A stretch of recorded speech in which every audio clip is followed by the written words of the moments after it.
Daniela Bandurska. Donc, je représente une fondation. Donc, lors d'un débat semblable il y a quelques mois, donc j'ai assisté à ce débat et c'était le ministre de l'Éducation nationale de la France qui était présent.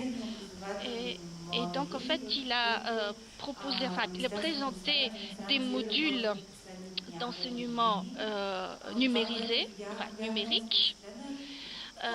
Et j'ai été très impressionnée par ce qu'il a présenté. C'était pas directement lié à l'environnement, à l'écologie, ce qu'il a présenté. Et dans cet ordre d'idées, comme je réfléchis beaucoup depuis un certain temps sur ces questions, et je le fais avec beaucoup de ferveur, avec beaucoup d'enthousiasme, voilà, et donc en fait, je vois ces mêmes sentiments ici ce soir. Et en fait, j'arrive toujours à la même conclusion. Il y a deux scénarios. L'un, c'est mène inévitablement au cataclysme. Rado Sveta l'a dit tout à l'heure, effectivement, c'est la route qui nous mène vers la mort. Voilà.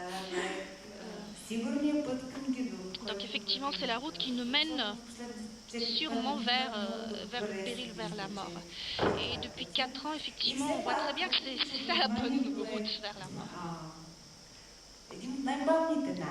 Et même si l'éducation, c'est quand même le mode le plus lent pour atteindre ces objectifs-là, le moyen le plus lent malheureusement pour atteindre ces objectifs-là, euh, moi je sais qu'en France, il y a quand même des efforts qui sont faits dans le domaine de l'éducation.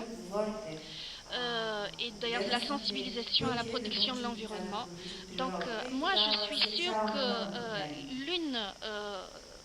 l'un des chemins dans lesquels il faudra s'engager, c'est apprendre à nos enfants de respecter la nature. Alors je voudrais savoir en France, est-ce qu'il y a déjà des résultats de ces démarches-là?